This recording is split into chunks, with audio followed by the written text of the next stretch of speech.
Bonjour, je vous souhaite la bienvenue dans cet épisode de Kool & The Band. Je suis Julia Boussard et j'ai le plaisir de vous accompagner ces 15 prochaines minutes. Vous l'aurez compris, ce podcast un poil givré et plein de chaleur humaine, c'est le vôtre. Il est dédié à la réfrigération industrielle et commerciale. Un grand merci à nos partenaires qui relaient ces épisodes. L'Association française du froid, Derrick et le monde du froid et Frigorist.fr. Bonjour à toutes et à tous. Aujourd'hui, j'accueille derrière le micro Julien Granouillac, 18 ans chez Epta, dont 17 ans en R&D. Vous intervenez depuis 2025 comme référent technique auprès de la force commerciale du groupe. Pour remettre l'entreprise en contexte, même si vous êtes déjà bien connu dans le secteur, Epta, c'est un groupe industriel qui conçoit, développe et fabrique des solutions telles que les meubles frigorifiques de vente, des centrales frigorifiques pour la distribution alimentaire, avec des marques connues comme Bonnet Névé, Costan et Epta Technica. Votre usine est située à Hendaye, c'est la seule en France à produire des vitrines réfrigérées. Cocorico. Il en sort 25 000 meubles par an. Julien, bienvenue. On est ensemble aujourd'hui pour parler de solutions techniques qui permettent à la réfrigération commerciale de se préparer aux défis de demain. Bonjour Julia, merci pour votre accueil. Julien, on parle beaucoup du changement climatique, les pics de chaleur, les épisodes de canicule. Du côté de la réfrigération commerciale, comment est-ce qu'on s'empare de ce sujet ? Eh oui, effectivement. La principale difficulté pour nous, c'est qu'on vend des produits qui vont être utilisés pour les 10-15 prochaines années. Alors, comment on va anticiper en fait ce qui va se passer sur cette période ? On va s'appuyer sur ce qui existe, donc les rapports de l'ADEME ou encore les rapports du GIEC qui prédisent des scénarios d'augmentation de température de 2 degrés en 2030 et 4 degrés en 2100, associés à des augmentations de vagues de chaleur sur des durées de plus en plus longues. Pour le contexte. Oui. Après, aujourd'hui, pour remettre les chiffres sur le froid en réfrigération commerciale, ça représente 50% de la consommation énergétique d'un magasin. C'est la chaîne du froid au global contribue à peu près à 4% des effets de serre dans le monde. Et donc, nous, agir au niveau de nos installations, ça sera bénéfique pour l'évolution du climat. Et en tant que fabricant, on est en première ligne et on se doit d'apporter une réponse technique fiable, performante et alignée sur une logique du produire mieux. Effectivement, et puis côté réglementation aussi, on est plutôt gâtés face à ces défis environnementaux. On a une bonne paire de textes réglementaires qui participent aussi à limiter ces problématiques. Et oui, tout à fait. À limiter cela. Ouais. On a des échéances très proches là, avec pour la F-Gaz 2027 qui arrive, 2030 c'est demain, c'est après-demain aussi. Les fluides avec un PRG supérieur à 150 ne pourront plus être utilisés à partir de cette date-là. On a également le code de l'énergie qui vise à réduire la consommation énergétique des bâtiments. Oui. Dans les ERP, les établissements recevant du public, le système de climatisation, par exemple, doit être éteint si la température intérieure est inférieure à 26 degrés. Ça impose donc de repenser en fait le fonctionnement des installations frigorifiques et on se base déjà dessus, nous, pour tester nos solutions. D'accord. C'est pour cette raison que nous adoptons une réponse systémique en intervenant pas seulement sur les meubles, mais aussi sur les centrales frigorifiques et les systèmes de maintenance connectés. Donc finalement, cette approche, elle vous permet d'anticiper, mais aussi de garantir un niveau de fiabilité des installations. Et petite question, mais votre passé en R&D justement chez Epta, est-ce qu'il vous aide à concrétiser cette vision côté produit ? Oui, tout à fait. Changer de domaine de compétences, ça permet quand même d'enrichir les retours du terrain et de continuer à participer chez Epta au développement constant des produits pour gagner en efficacité énergétique. Donc oui, c'est un plus en fait, ce changement de domaine. Un bon exemple, c'est notre activité historique de fabrication de centrales frigorifiques. On a 70 personnes dédiées à cette activité qui s'inscrivent dans cette volonté de produire mieux et de consommer moins. Chaque année, ce sont 1200 centrales qui sortent de nos 5000 m² de lignes de production italiennes. Et on sait qu'on est sur du produit abouti qui bénéficie du savoir-faire technique d'Epta. D'accord. Mais si on raisonne en termes de gains énergétiques, on parle de quoi plus concrètement ? Le mieux, c'est de se baser sur une référence produit, ce sera plus parlant. Oui. Si on part de notre gamme de meubles frigorifiques verticaux positifs à porte, aujourd'hui c'est notre best-seller, c'est ce qu'on retrouve le plus dans les magasins. Donc la gamme Skyview, qui est aujourd'hui notre gamme référente, elle a déjà permis une réduction énergétique de 33% par rapport à la première génération de meubles fermés qui est sortie il y a 15 ans. Lors du salon EuroShop 2026, on a lancé une gamme qui s'appelle Zenith, qui va remplacer cette gamme Skyview et qui va permettre d'enregistrer un gain additionnel de 30% par rapport à cette gamme Skyview. D'accord, donc finalement le développement produit, il est aussi en accord avec les conditions de fonctionnement imposées par ces lois. Oui, tout à fait. Bon, il faut savoir que les meubles frigorifiques doivent respecter une norme d'essai, la norme ISO 23953, dans laquelle sont définies les différentes classes d'ambiance que l'on doit respecter. Il y a la classe standard, la classe 3, qui est la classe standard d'essai, qui correspond à 25 degrés 60% d'humidité et qui permet de couvrir en gros 95% des ambiances magasins en Europe pour l'instant. D'accord. Après, pour garantir une continuité des chaînes du froid et une sécurité des produits optimale, chez Epta, on teste nos produits en classe 4, à savoir 30 degrés et 55% d'humidité, et en classe 6 également, à 27 degrés et 70% d'humidité. Comme ça, pas de place au doute. Ces classes, elles concernent finalement les températures intérieures, mais pas extérieures, parce que les problèmes, finalement, ils viennent de là, pendant les pics de canicule, notamment sur le CO2. Oui, effectivement, on peut avoir des problèmes à l'intérieur et à l'extérieur. Mais avec le CO2, on peut avoir des problématiques, effectivement, avec les fortes températures. Mm-hmm. On a eu de la chance, nous, de tester nos installations pour des températures extérieures dépassant les 48 degrés pendant les pics de chaleur. D'accord. Pour répondre à ça, nous avons développé le système ETE, qui équipe nos centrales CO2. Il permet de passer ces fortes températures sans utiliser de rampe adiabatique, à savoir sans asperger d'eau les gaz couleurs. D'accord. On évite donc le gaspillage d'eau et on réduit les risques de corrosion sur le gaz couleur. D'accord, mais les 48 degrés dont vous parlez, c'est pas du côté de chez nous, ça, si ? Et malheureusement, si, ça arrive. Ça peut arriver dans certaines régions. D'accord. On a maintenant 4 ans d'études validées en France sur la solution ETE et on a déjà eu ce niveau de température pendant les pics de canicule. Mais on s'appuie aussi sur la force internationale du groupe Epta. On a testé nos différentes solutions dans des zones extrêmes comme l'Australie, le Gabon ou encore les Émirats Arabes Unis. C'est bien, c'est pour préparer demain, ça. Ouais. Je reviens au système ETE. Donc, j'entends qu'il équipe vos solutions CO2, mais comment est-ce qu'il fonctionne ? Les auditeurs, vous pouvez prendre un papier et un crayon parce qu'il va falloir suivre un petit peu. Faut cliquer en bas, c'est ça. On sera sympa avec eux. Ouais. En résumé, le système ETE, c'est un système breveté qui ne nécessite pas vraiment d'entretien spécifique. Il s'agit d'un échangeur à plaques disposé en sortie du gaz couleur que l'on associe à un compresseur indépendant qui alimentera le côté évaporateur. L'efficacité de cet échangeur à plaques à contre-courant, associé à l'efficacité d'évaporation du CO2, permet d'abaisser la température de sortie des gaz couleurs de 10 degrés. La production de froid globale du magasin va être bien plus efficace. D'accord. On va produire plus de liquide, ce qui supprimera le flash gaz de l'installation. On maintient les performances de l'installation, même lors des canicules, et surtout, on ne gaspille pas d'eau inutilement. Oui, effectivement.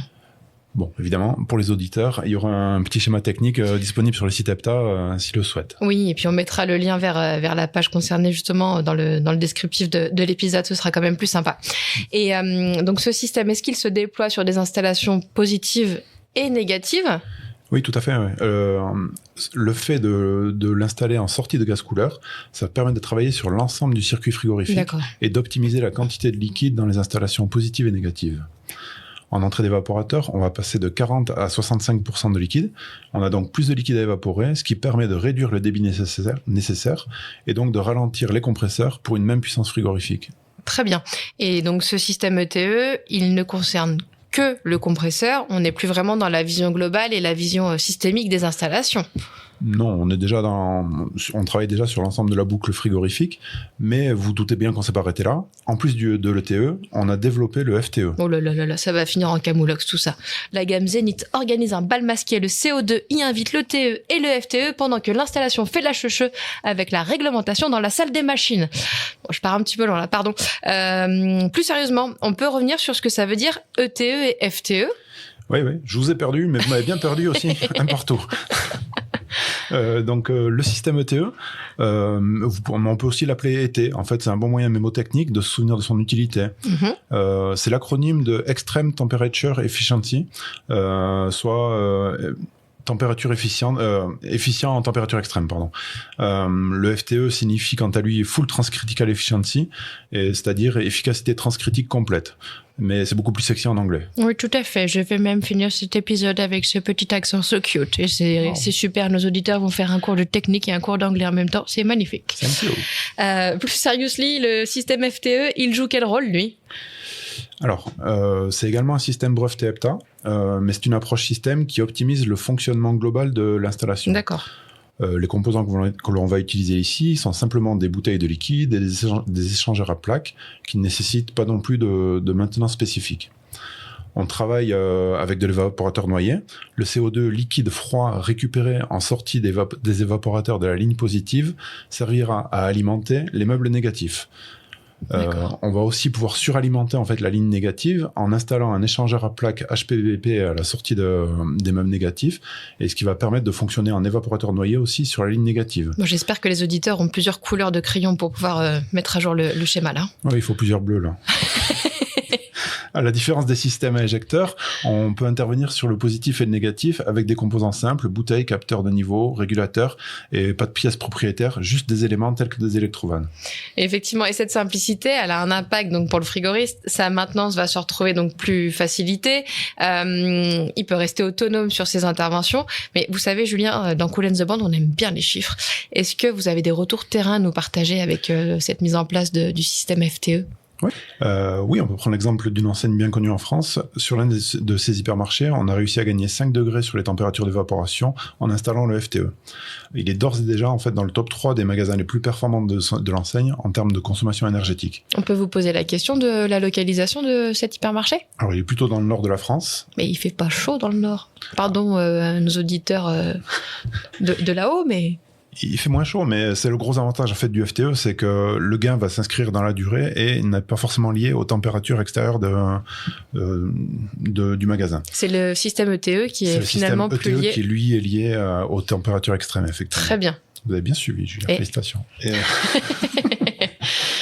Et donc, le système FTE, donc, il va fonctionner toute l'année. Mm-hmm. Et par contre, à contrario, d'autres systèmes ont besoin de fortes HP, de fortes pressions, justement. Et le cas du Nord est un bon exemple. D'autres systèmes ne pourraient pas être activés en continu, en fait, dans ce genre de magasin. Il faudrait qu'ils soient activés en déréglant les machines ou que pendant les périodes de forte température.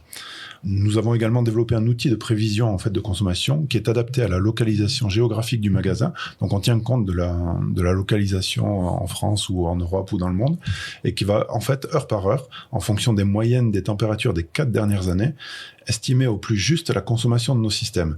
D'accord. À l'aide de cet outil, on estime les gains en consommation énergétique liés au FTE à 14% sur l'ensemble de la boucle frigorifique grâce à une suralimentation des meubles positifs et négatifs. D'accord. Et ces performances, on les contrôle comment ? Comment on les mesure ? Alors, on a développé également un système nommé Switch on Pack qui va réaliser des contrôles et des diagnostics en direct. Mm-hmm. C'est d'ailleurs avec cette base de données qu'on va alimenter notre outil de calcul pour faire des estimations de gains au plus juste. Donc, le Switch on Pack récupère les données des meubles et des centrales via une plateforme qui permet ensuite de la mesure et l'analyse du COP en temps réel, l'aide au diagnostic en cas de panne et la mise en place de maintenance prédictive grâce aux algorithmes embarqués. Résultat, moins de déplacements inutiles, des interventions plus rapides et une maintenance beaucoup plus efficace.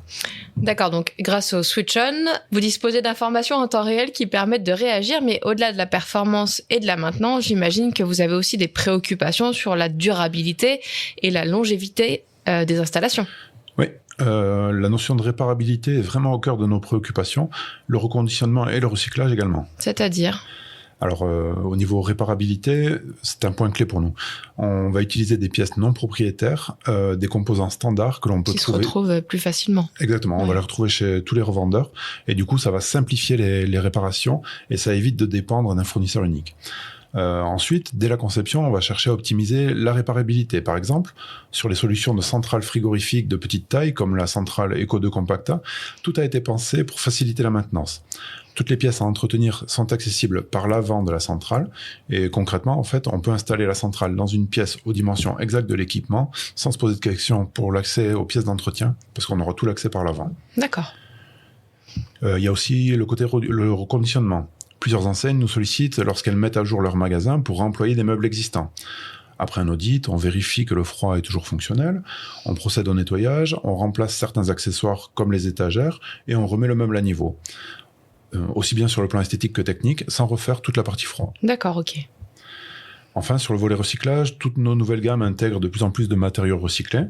On réduit au maximum l'utilisation de plastique et on fait attention à limiter les assemblages complexes qui, eux, sont plus difficiles ensuite à recycler. on a beaucoup parlé du CO2, mais on sait que dans certaines configurations, il est possible d'avoir des installations au propane, notamment pour des supermarchés de proximité.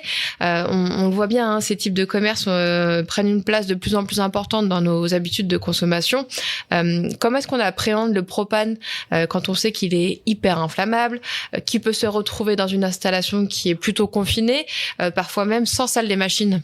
Aujourd'hui, on travaille à la fois sur le CO2 et sur le propane. Et en fait, chacune de ces solutions a sa place, en fonction des projets et des contraintes du terrain. Le propane, par exemple, c'est une solution qui est très intéressante techniquement, mais ça demande beaucoup de rigueur. Forcément, comme c'est un fluide inflammable, tout est très encadré.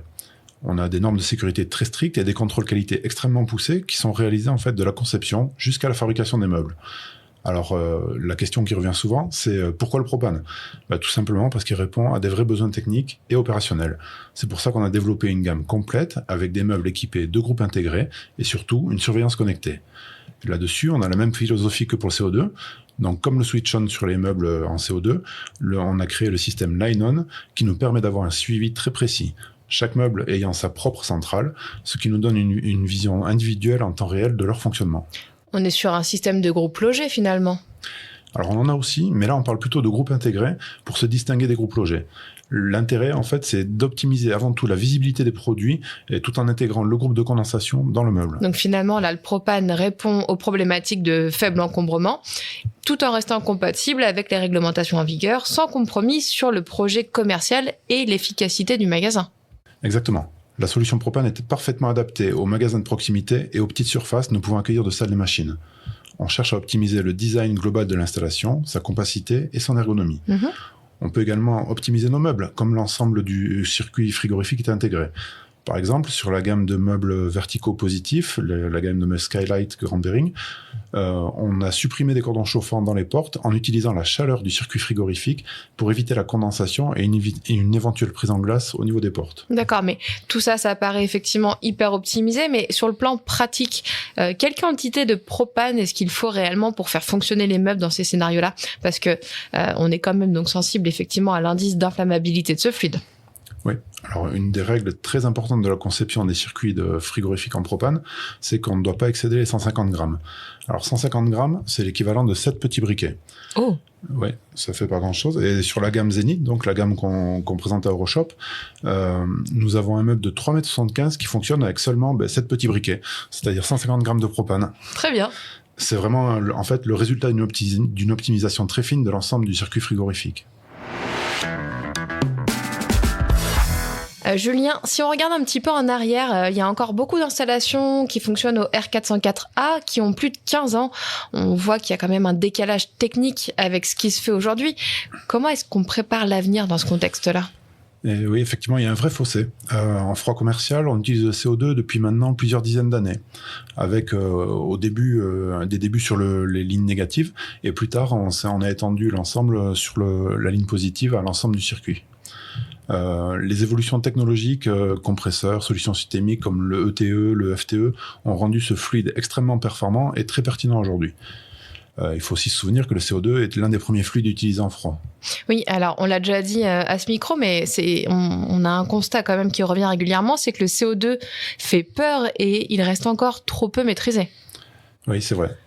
Alors, pour les grandes surfaces, les frigoristes doivent absolument savoir le maîtriser, ainsi que le propane. Et ils doivent avoir ces deux cordes à leurs arcs. Mais on le voit, pour des petites structures, c'est compliqué. C'est pour ça qu'EPTA a mis en place un service de formation sur le terrain avec nos metteurs au point. Nous avons un maillage territorial qui est important, et pour être au plus près de nos clients et rendre les frigoristes autonomes, on va faire une formation directement dans les magasins et pas au bureau. En situation réelle. Exactement.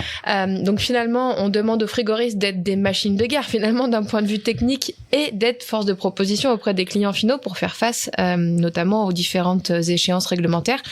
Ça commence à faire une liste assez sympa, là. Mais les frigoristes sont des machines de guerre. Et ils doivent maîtriser le froid, la mécanique de l'installation, l'électricité, l'électrotechnique, les écoulements de fluides et les réglementations. Et oui, effectivement, le frigoriste doit anticiper et accompagner son client. Et d'ici à 2030, soyons réalistes, tout le monde n'aura pas encore converti ses installations en CO2. Quand un client aura une panne, il ne pourra pas forcément réparer son équipement. Et, il y aura par exemple le coût du filtre très élevé, la manque de disponibilité de pièces. Et donc nous, notre rôle, c'est d'être là avec des outils, la formation et l'accompagnement pour sécuriser l'existant et préparer l'avenir. L'armée recrute, engagez-vous, c'est ça? On cherche des frigoristes toujours. Merci Julien pour ce partage d'expérience. Entre innovation technique et pratique de terrain, on voit comment le froid commercial se prépare aux défis de demain chez Epta. Merci Julia. Cool & the Band est produit par JBO avec à la réalisation Alexandre Franco de Lucky Break et à l'animation Julia Boussard. Ce podcast est disponible sur toutes les plateformes de diffusion, Spotify, Deezer, Google Podcast, Apple Podcast. Bref, si vous l'avez aimé, partagez-le à vos collègues, confrères et surtout, dites-nous en commentaire ce que vous en avez pensé. À très bientôt pour un nouvel épisode de Cool & the Band.